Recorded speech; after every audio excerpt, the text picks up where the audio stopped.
আসসালামু আলাইকুম ওয়া রাহমাতুল্লাহ। সাংবাদিকদের উপরে সমন্বয়করা চড়াও হবে না কেন? বস্তুনিষ্ঠ সাংবাদিকতা করবেন। বস্তুনিষ্ঠ সাংবাদিকতা বলতে বোঝেন কি আপনারা?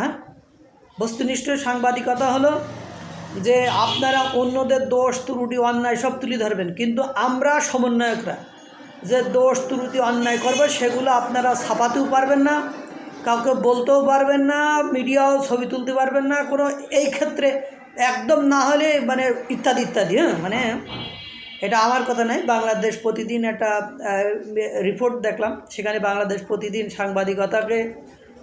সাংবাদিকদের উপর চড়াও হয়ে সমন্বয়ক পরিচয়ে তাকে পিটাতে গেল এবং অশ্রাব্য ভাষায় তাকে গালিগালাজ করলো।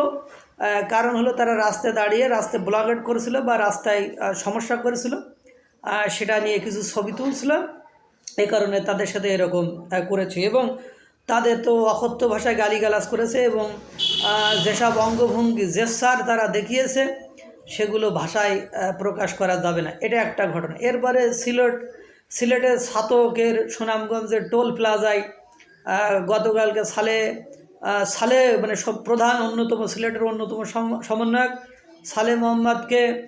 সালে আহমেদ মোহাম্মদ নাকি ওনার কাছে টোল প্লাজায় টোল প্লাজার সেই ব্যক্তিকে পিটিয়েছে এবং টোল প্লাজার যত গ্লাস ছিল সব কিছু ভেঙে চুরে একাকার করে দিয়েছে।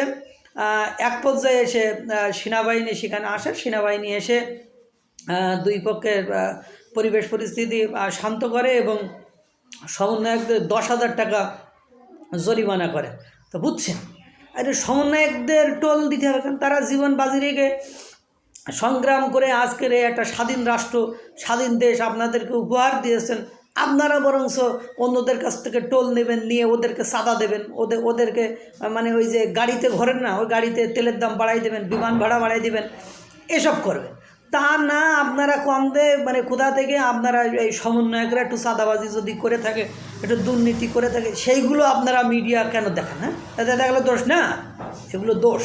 আপনারা দেখাবেন যে পতিত আওয়ামী লীগ সরকার কী করেছে, কত টাকা মেরেছে, কোন জায়গায় কী করেছে। আমরা এর মধ্যে আবার কী করবো, আমরা যারা সমন্বয়ক এর মধ্যে আমরা আবার আওয়ামী লীগের মধ্যে চাঁদাবাজি, লুটতরা, ছিনতাই, মাস্তানি, বাটপারি এগুলো করে আমরা আর একটা স্বৈরাচার হয়ে যাবো। বোঝেন না কেন? বস্তুনিষ্ঠ সাংবাদিকতা করবেন আপনারা। বস্তুনিষ্ঠ সাংবাদিকতা কি?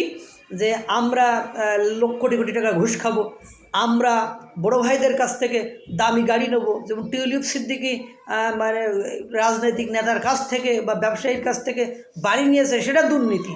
আর আমরা যে 1.5 কোটি টাকার গাড়ি নিয়ে বাংলাদেশ চষি বেড়াচ্ছি, ঘুরে বেড়াচ্ছি, এটা বলো দুর্নীতি নয়? এর আপনারা বোঝেন না কেন? আওয়ামী লীগ করেন যারা, তাদের আসলে সমস্যা।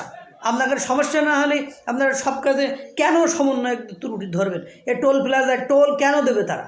বরঞ্চ টোল প্লাজার উচিত ছিল, ভাই আমরা সমন্বয়ক, ও ভাই সমন্বয়ক আপনারা এখানে বসেন, বেশি সুন্দর করে বসেন, আমি রোস্ট নিয়ে আসতেছি অর্ডার দিয়ে, সিলেট থেকে রোস্ট নিয়ে আসতেছি, রেজালা নিয়ে আসতেছি, বিরিয়ানি নিয়ে আসতেছি, কাচ্ছি নিয়ে আসছি, বা আরও মূল্যবান কোনো কিছু নিয়ে আসতেছি, নিয়ে এসে ওই টোলের টাকা দিয়ে খাওয়াবেন, প্রয়োজনে ভ্যাট বসাবেন, প্রয়োজনে ওর পরে 20টা গাড়িতে বলবেন যে 100 টাকা করে বেড়ে গেছে, এখানে সমন্বয়ক লিডার এসেছে, লিডারের আপ্যায়ন করতে আমাদের টাকা খরচ আছে। তা না, আপনারা কি করলেন? টোল প্লাজায় টোল চাইলেন। এটা তো মানুষের একটা মানবিকতা থাকে। এই সমন্বয়কদের গুরুত্ব, এই সমন্বয়কদের এই কর্মকাণ্ডকে এত দ্রুত কীভাবে ভুলে যান আপনারা কি মানে ভালো মানুষ না? ভাই অত সহজ না। ক্ষমতা হাতে পাইলে মানুষের চরিত্র ঠিক এরকমই হয়। আল্লাহ তাআলা সকলকে ভালো রাখুক, সুস্থ রাখুক। আসসালামু আলাইকুম ওয়া রাহমাতুল্লাহ।